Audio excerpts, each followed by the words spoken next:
Assalamualaikum warahmatullahi wabarakatuh. Perkenalkan, nama saya Martio Merifendi, NIM 200870045. Saya merupakan mahasiswa dari Fakultas Ilmu Keolahragaan jurusan Ilmu Pendidikan dan Kepelatihan Olahraga. Yang saya hormati dosen pembimbing Bapak Irfan Arifianto SPD MPD dan Bapak Fadli SSI MPD. Pada kesempatan ini, izinkan saya untuk mempresentasikan hasil dari belajar saya mengenai organisasi tubuh pada manusia. Baiklah, saya akan membahas mengenai struktur tubuh manusia. Struktur tubuh manusia terdiri dari beberapa sistem. Yang pertama ada sistem rangkah, ada sistem otot, ada sistem pernapasan, ada sistem saraf, ada sistem pencernaan, dan ada sistem reproduksi.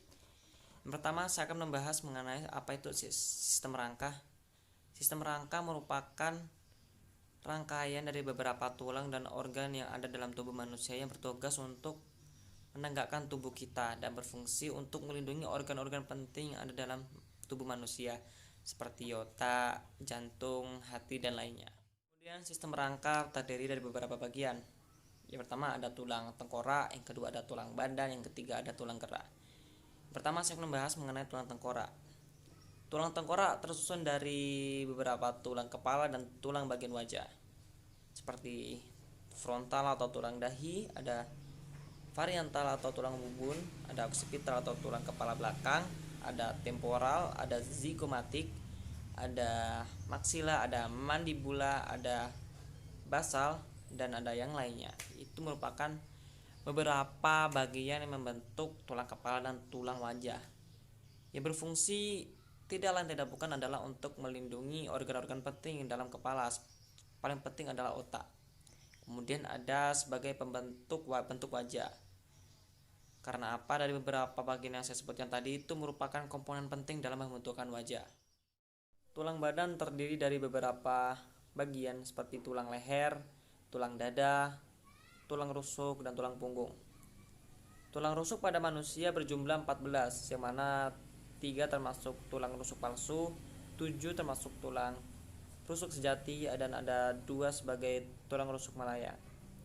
Menurut Milnard dalam bukunya berjudul Anatomi, mengatakan bahwa fungsi dari tulang rusuk adalah untuk melindungi organ-organ tubuh yang penting bagi manusia, seperti paru-paru, jantung, hati, dan organ-organ tubuh yang penting lainnya. Yang ketiga ada tulang gerak. Tulang gerak merupakan tulang yang pada gerakannya atau pada aktivitasnya itu memerlukan perintah dari otak kita atau kehendak kita. Jadi fungsi dari tulang gerak ini tentu saja itu sebagai penggerak tubuh kita dalam menjalankan aktivitas, yang mana tulang gerak ini terdiri dari tulang tungkai dan tulang lengan sebagai alat dalam penggeraknya. Kemudian kita beralih ke otot. Otot merupakan jaringan yang ada dalam tubuh manusia yang bekerja secara berkontraksi dan berelaksasi. Fungsi dari otot ini sebagai pembentuk postur tubuh dan sebagai penunjang gerakan dalam tubuh manusia. Otot pada manusia ini terbagi menjadi 3. Yang pertama otot polos. Otot polos merupakan otot yang bekerja tanpa adanya kesadaran dari kita. Ciri-cirinya itu berbentuk gelendong, pergerakannya lambat, dan terdapat di dalam organ-organ dalam tubuh manusia. Contoh dari otot polos ini merupakan dinding seperti dinding rahim pada wanita dan dinding pada usus. Kemudian ada otot lurik. Otot lurik merupakan otot yang bekerja di bawah kesadaran kita. Ciri-ciri dari otot lurik yaitu berbentuk silindris, bekerja di bawah kesadaran kita dan melekat pada rangka. Contoh dari otot lurik yaitu otot betis, otot lengan, dan otot paha. Kemudian ada otot jantung. Otot jantung merupakan otot yang bekerja secara terus-menerus tanpa ada henti. Otot jantung akan berhenti jika kita sudah dikatakan meninggal, atau dalam arti kata sudah tidak bernyawa lagi. Ciri-ciri dari otot jantung ini tentu saja yaitu berada di jantung berbentuk silindris. Fungsi dari otot jantung yaitu untuk memompa darah. Ada sistem pencernaan. Sistem pencernaan merupakan proses mengolah zat makanan dari struktur yang lebih besar atau lebih keras ke struktur yang lebih halus dan kecil agar bisa dicerna oleh tubuh manusia. Menurut Bruce M. Carlos, MH, PhD, mengatakan dalam bukunya yang berjudul The Human of Body, halaman 321, mengatakan bahwa proses pencernaan makanan dimulai dari mulut, di mana dari mulut ini kita mengolah makanan dari struktur yang besar atau keras menjadi struktur yang lebih kecil dan halus. Kemudian kita antarkan ke faring, esofagus, dan lambung. Dalam lambung ini terdapat proses kembali, yang mana prosesnya ini menghancurkan makanan-makanan, sisa-sisa makanan dari mulut yang belum halus. Di sini kadar pH asam dalam lambung sangat tinggi, yang mana dapat menghancurkan makanan-makanan. Kemudian setelah sudah hancur dan sudah halus, dihantarkan ke usus halus. Setelah usus halus ke usus besar. Dan itu proses dari sistem pencernaan pada manusia. Sistem inti Juman. Sistem inti Juman bisa dikatakan sebagai sistem organ tubuh yang terluas karena meliputi kulit, kelenjar, dan rambut. Ya, fungsi utama dari sistem ini yaitu untuk melindungi tubuh dari paparan sinar matahari, sinar UV, dan sinar-sinar lainnya yang dapat berakibat buruk untuk kulit. Mana struktur dari kulit ini adalah jaringan epidermis. Jaringan epidermis ini merupakan jaringan terluar yang ada pada kulit.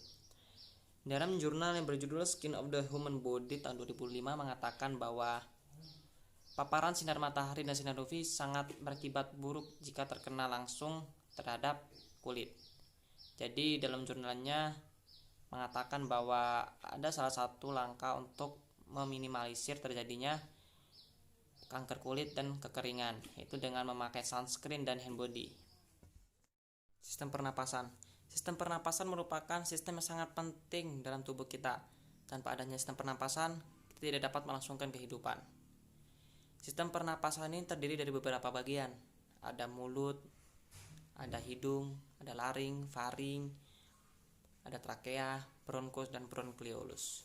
Dan menurut Alberti dalam jurnal Leon Chaito yang berjudul The Structure of Function Breathing mengatakan bahwa fungsi dari sistem pernapasan itu untuk memenuhi metabolisme tubuh, oksigen, dan karbon dioksida. Jadi dari pendapat tersebut kita dapat menyimpulkan bahwa fungsi utama dari sistem pernapasan itu untuk pertukaran atau masuknya oksigen dan karbon dioksida. Sistem reproduksi. Sistem reproduksi merupakan sistem yang berkaitan dengan alat kerja tubuh seksual pada manusia, mana secara umum atau seperti kita ketahui bahwa reproduksi wanita dan reproduksi pria sangat berbeda, di mana reproduksi pria terdiri dari testis, ada saluran sperma, dan ada alat vital. Kemudian pada wanita ada payudara, ada ovarium, ada vagina, dan ada yang lainnya yang tidak bisa saya jelaskan secara langsung.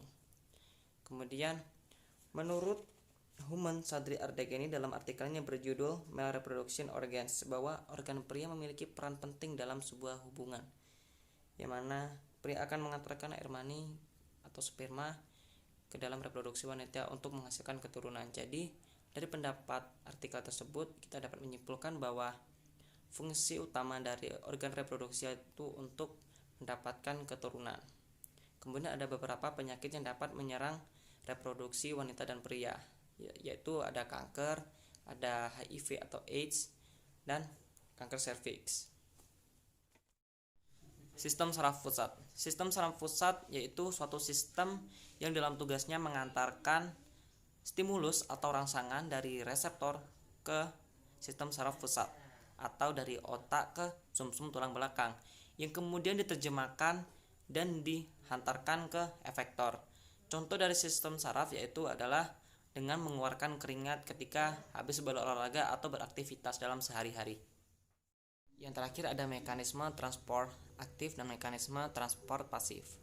Di sini saya akan menjelaskan mekanismenya berdasarkan dua para ahli. Menurut Joseph Ster dalam artikelnya berjudul Passive Transport, yang mengatakan bahwa mekanisme transport pasif tidak memerlukan energi seluler atau metabolisme.